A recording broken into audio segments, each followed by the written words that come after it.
This is the retrim kit for the BC posts of the Jaguar Mark 10 and 420G models.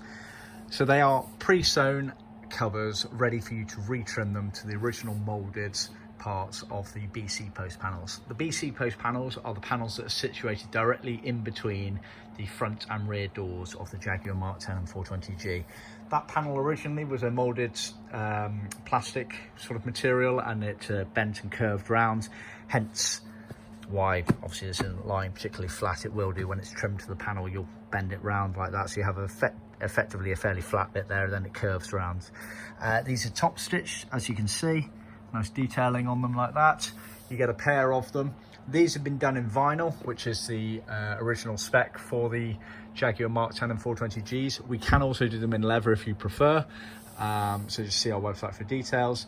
And effectively you want to be gluing them to the original panel, the molded panel.